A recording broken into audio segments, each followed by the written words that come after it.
Hi, everybody. Welcome back to CMN 153. This is for class for Tuesday, the 10th of August. And believe it or not, we have only 2.5 weeks or so after this class until the ending of the semester. So time disappears quickly, as you know. So if you haven't already had a chance to think about your final project and contact me about some ideas, I encourage you to do so.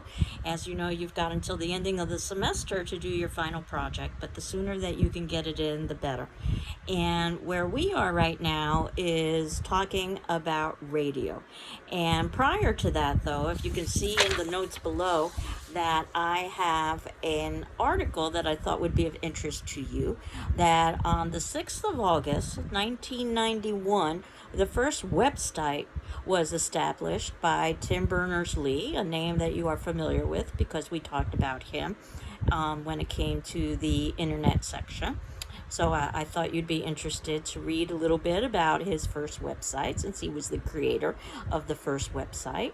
And fittingly, it was about what a website is, because in 1991, we didn't know.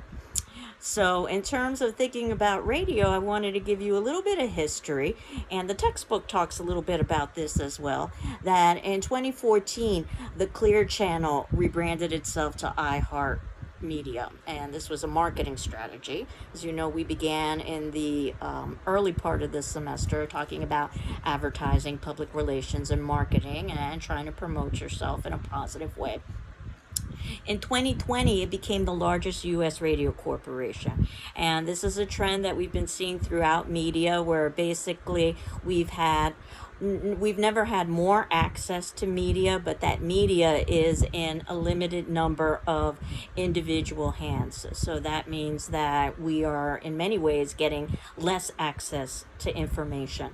And that would be the same with radio. And there have been drastic cuts to local stations, just like there have been drastic cuts to local newspapers as well, when we were talking about in the newspaper section, and also in the magazine section as well. Now, the history of radio begins in the 1920s, where it was a mass medium, and perhaps the truest sense of the word of a mass medium, in that it was able to communicate to large numbers of audience members simultaneously. And that's something that we haven't seen with media up until this date. Of course, that would be prior to internet. And the telegraph was basically the precursor to radio. In 1894, Marconi invented the wireless telegraph. And in 1902, the Force Wireless Telephone Company used vacuum tubes to amplify radio signals. And again, this is all in the notes below.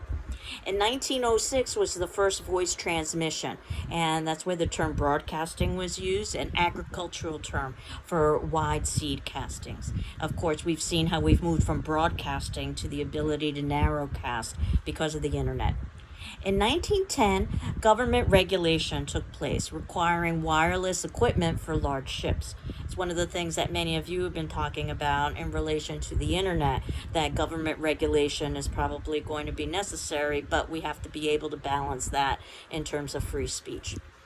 Now, the idea that we would have wireless equipment in large ships came out to be quite relevant in 1912, when the Titanic led to the Radio Act, government license required for transmitting.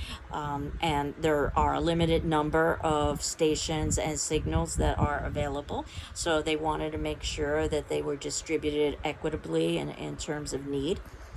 In 1919, the Radio Corporation of America, or RCA, was the first government-approved private sector monopoly. And what we've got now is that monopolies are supposed to be illegal. What we are seeing are oligopolies, where we have a limited number of individuals who basically have ownership over a particular industry. And some have said that this oligopoly has really moved into the sector of monopoly, even though monopolies are now illegal. In 1922, AT&T started WNBC in New York. They were the first to sell advertising, and NBC became a very powerful television network, because after we move from radio, we move into television. And in fact, as is oftentimes the case with various media outlets, that the newer media basically takes some of the older media. Basically, we'll talk about how television was able to take much of the radio programming away. In 1923, NBC simultaneously aired a program in New York and Boston. This became the first network. This is where large masses of individuals in different locations were able to consume the same media at the same time. And there was a law in 1927 that foreigners couldn't own more than 25% of U.S. broadcasting media. That led to the 1985 Australian Rupert Murdoch becoming a U.S. citizen to allow him to own more than 25% of U.S. broadcast media, as we talked about in the news and journalism section and in the Outfox documentary. 1927, the Radio Act was enacted, that radio serves a public interest, and because of that, it is a necessity. And in 1929, RCA made a very clever move to team with General Motors to put radios in cars. That was going to be the saving grace for radios after television was invented. In 1932, there was an antitrust case to break that radio monopoly. And what we get in the 1930s is usually referred to as radio's golden age. This would be when there would be the highest listenership. And in radio's golden age, it was oftentimes about entertainment programming, music secondary. Of course, with the advent of television, we see how music became primary. And then eventually things like talk radio. In the 1940s is when FM was invented, which stands for frequency modulation, which allowed for greater signal clarity. In other words, it was particularly appropriate for music, and it also led to additional stations. In 1950s is when we get the portable transistor radio. So these would be small radio signal amplifiers. So basically, you can have radio on the go. It kind of reminds me of the days of the of Apple when they were first introducing things like iPods, and you could have your own music on the go. 1950s, where radio was introduced through formats appealing to specific demographic groups. In other words, trying to specialize rather than generalize. This is also where the top 40 was invented. This would be the 40 records that usually would be able to fit into a jukebox, and that's where the top 40 term came from. 1960s, National Public Radio, the first non-commercial radio network. And if I personally rely on the Associated Press for my news source for radio, I would rely on National Public Radio. 1970s is where we get specific specialization targeting particular demographic groups, much more so than what was initially found in the 1950s. So the 50s was the beginning of that. 1990s would be the heyday of talk radio, and the 2000s is when we are finding convergence, where we've got things like internet radio and podcasts. Again, no surprise that the internet transformed radio, much like the internet has transformed so many other media vehicles. But what I wanted to talk about in relation to the radio, even though radio listenership tends to be higher in the workplace, or oftentimes is there as background, and also in cars, commuting times are particularly high listenership. Of course, things have shifted because of COVID, and with much work at home, radio listenership has been influenced as well. But I wanted to talk about the power of broadcast media, and in terms of radio, with a very historical incident that occurred in 1938, rather appropriately on Halloween Eve.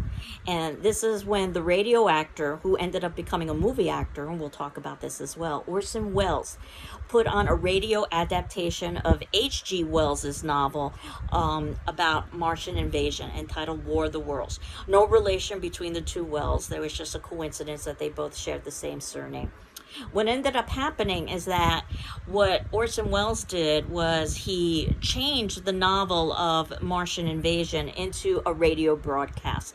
So it sounded very realistic at the time. And keep in mind that there weren't multiple media outlets to get real-time information in the way there would be today. So basically, listeners who tuned in believed, or many of them believed, that what they were listening to was an actual radio broadcast about a real Martian invasion.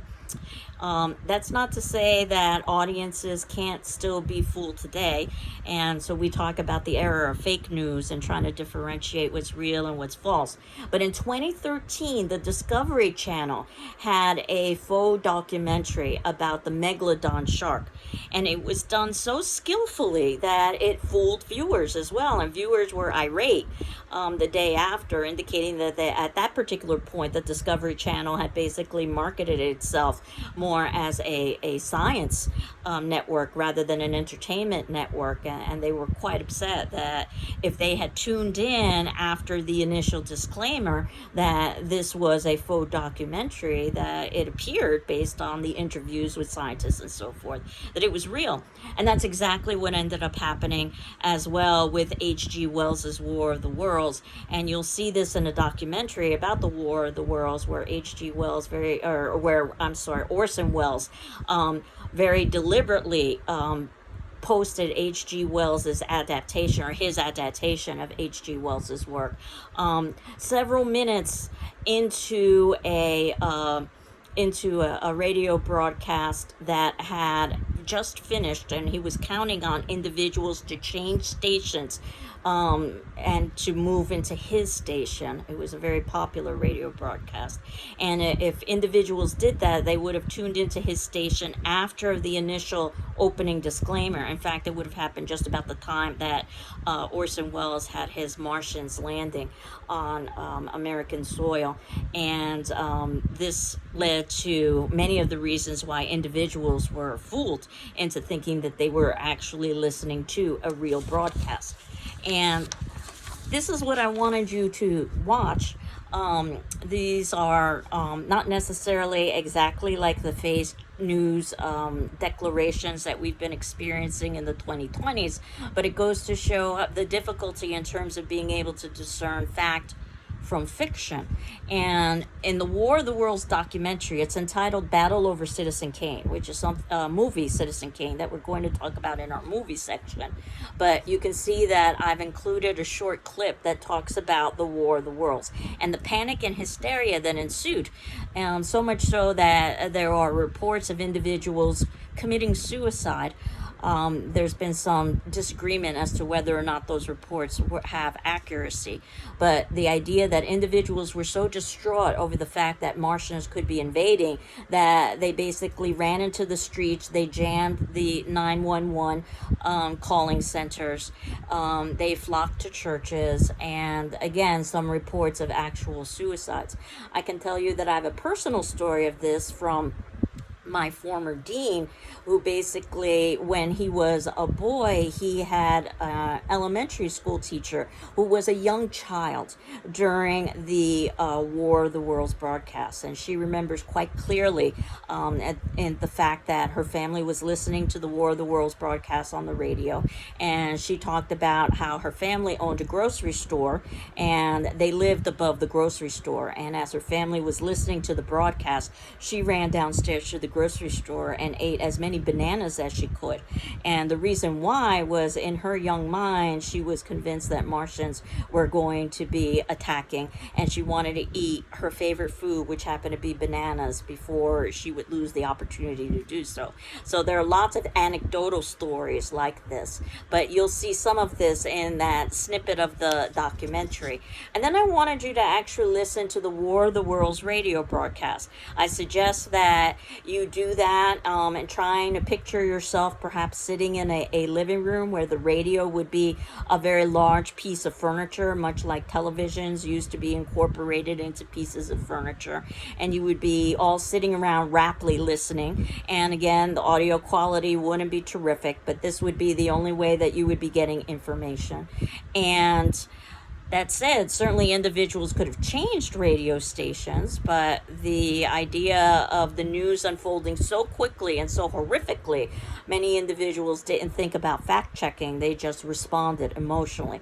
And again, if you'll remember that Persuaders video that I had asked you to watch, or at least pieces of it, Frank Luntz, the political strategist, talked about how ultimately individuals are motivated first by emotion and emotional reaction, and intellect secondly, which explains probably much of the reaction to War of the Worlds, and much of what we are seeing now in our own society in terms of responses to misinformation.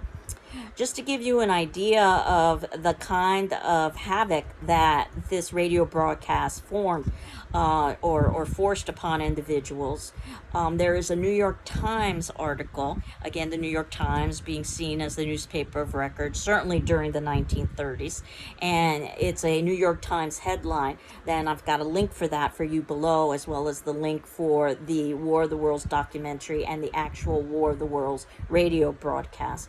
The radio broadcast is approximately an hour or so. The documentary is about 10 or 15 minutes. The New York Times headline should take you a couple of minutes, maybe 5 minutes or so, to read the headline and the ensuing article. And then, very interestingly, to get Wells's apology, that this was such a big deal that basically he was called in to testify about the resulting panic that ensued. And he maintains that he was completely innocent and had no idea.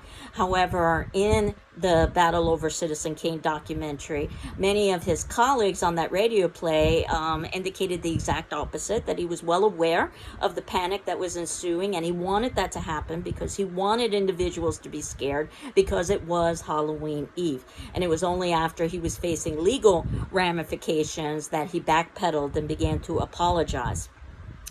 And this is the reason why laws were enacted, so that broadcast stations are required to announce their call letters and are required to announce information about programming on a regular basis, so that an individual who is tuning in won't necessarily be misled, as happened during the War of the Worlds broadcast. Not that that helped any when we had the Discovery Channel and the Megalodon.